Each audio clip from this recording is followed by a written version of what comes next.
It's a pleasure to welcome yet another Deputy Prime Minister to the dispatch box, the third deputy that I've faced in 3 years.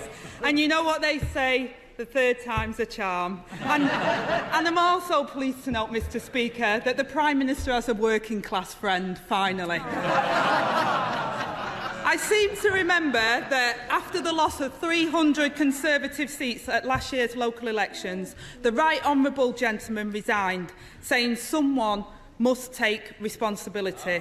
After 1,000 more Conservative councillors have been given the boot by voters, who does he think is responsible now? Well, Mr Speaker, in the spirit of the Right Honourable Lady's opening remarks, can I just say it really is a pleasure to see the Right Honourable Lady here today. I was, though, expecting to face the Labour leader's choice for the next Deputy Prime Minister if they win the election, so I'm surprised that the Lib Dem leader isn't taking questions today.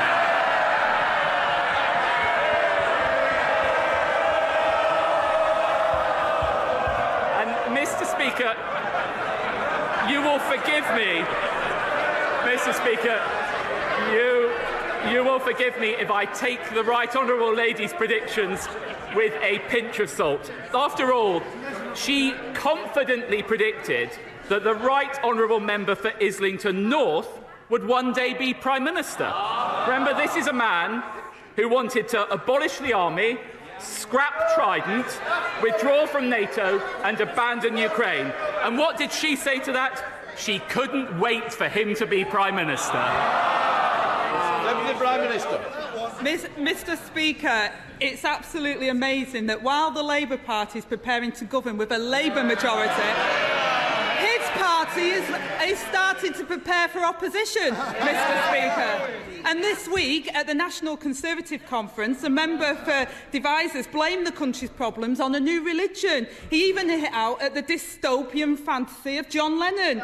The member for Pentonstone and Stockbridge said identifying falling birthing rates is the overarching threat to the UK. She criticised woke teaching for destroying children's souls and causing self-harm and suicide among people. And the Right Honourable Member for North East Somerset really let the cat out the bag when he said parties that try to gerrymander end up finding their clever schemes come back to bite them, as dare I said we found when insisting on voter ID.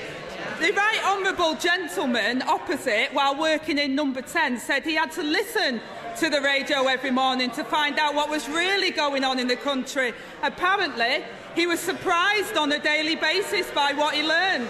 And most of his time was spent on day-to-day crisis management. 11 years on, Mr Speaker, nothing has changed. Deputy Prime Minister. I'm not quite sure what the question was then, Mr Speaker. But if she wants to talk about this sort of thing, we all know what's going on with her and her leader. It's all lovey-dovey on the surface. They turn it on for the cameras, but as soon as they're off, it's a different story. They're at each other's throats. Mr Speaker, they're the Phil and Holly of British politics. Deputy Leader. Mr Speaker. Deputy Leader of the Opposition. Thank you, Mr Speaker. The reality is, after 13 years of Tory rule, they're still lurching from crisis to crisis and wallowing in their own mess. They can't solve the crisis because they are the crisis. The honourable member opposite should take more note of what's happening at his conferences in his party before trying to make up what's happening in mine. The Prime Minister pledged that by March, NHS waiting lists would fall. It's now May. So can he tell us, since he made that pledge, is the number of people waiting on late waiting lists higher or lower? Mr Speaker, we are making good progress, for example, with two-year waiting lists. But the Right Honourable Lady seems to forget a crucial fact. The United Kingdom experienced an unprecedented pandemic. Right before COVID, GP satisfaction was high. Delayed discharges were half. Ambulance targets were being met. And she knows that right now, in Labour-run Wales, exactly the same challenges are being faced. The difference between us is, on this side of the House, we've got a plan to fix it, while she's too busy playing petty politics. Mr. Speaker, even before the pandemic, waiting lists were going up. So it doesn't wash that this government, after 13 years in power, is blaming everybody but themselves for what people are having to put up with. He appears to be claiming that 11,000 patients waiting more than 18 months is an achievement. The last Labour government reduced waiting times from 18 months to 18 weeks, and he can come back to me when he's achieved that. The fact is, Mr. Speaker, waiting lists are longer than when the Prime Minister made his pledge 5 months ago. The number of people in England waiting to start hospital treatment is the highest since records began. 7.3 million patients left waiting. Now, I know the Prime Minister has his own private GP, so maybe he doesn't appreciate the urgency. But he's left people like my constituent Carol waiting for over a year for an urgent appointment, moved from waiting list to waiting list with appointments cancelled again and again. So if not now, when will waiting lists fall? Order. It'll continue till I hear the end of this question. If I get any more interruptions, it will take longer. Angela Rayner.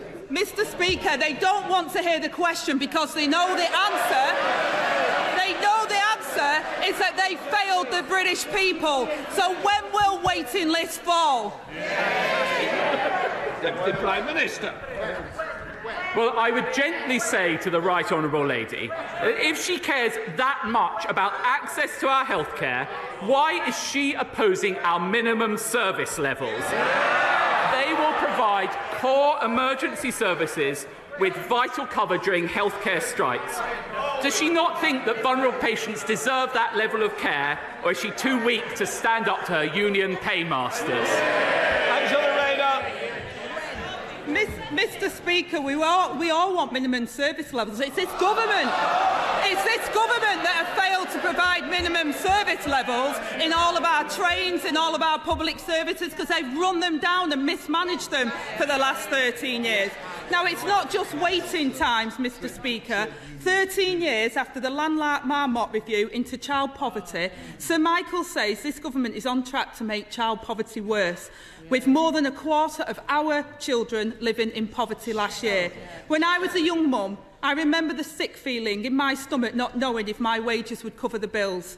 Yet his government has taken a wrecking ball to measures by the last Labour government to eradicate child poverty, even abolishing the Child Poverty Unit. They tried to justify this by saying they no longer needed a Child Poverty Unit because they've abolished the child poverty targets. So can he tell us what level of poverty he considers to be a success? I would say to the Right Honourable Lady, this comprehensive schoolboy is not going to take any lectures from the party opposite about the lives of working people. What I would say is that we have introduced record increases in the national living wage, something that this party introduced, the party opposite failed to do so. And we have taken 1 million working-age people out of poverty altogether. That is the record of my party, and one of which I am very proud. Angela Rayner. Mr. Speaker, the last Labour government made it their mission to reduce the number of children in poverty by 1 million. We achieved that. Under the Tories, child poverty is nearly back to the level it was when Labour last inherited the Tory mess. After 13 years of the Tories, they're stuck in a conveyor belt of crisis. And while his party is preparing for opposition with their Trump Tribute Act conference over the road, Labour are focused on fixing the real problems facing British people. The Tories have picked their side. They're for the vested interests, for the oil companies and the bankers, for those that are profiting from the crisis and not suffering from it. Whether it's failing the millions of people anxiously waiting for treatment or overseeing a rise in child poverty. And while his colleagues spout nonsense at their carnival of conspiracy, I want to know, when will his party stop blaming everybody else and realise that the problem is them? Mr. Speaker, I will proudly defend our record in office. Crime down 50%, near record levels of employment, a record minimum wage. And what, Mr. Speaker, what's their record? 4 general election defeats, 30 promises already broken, and 1 leader who let anti-Semitism run wild. That is why the British people will never trust the Labour Party.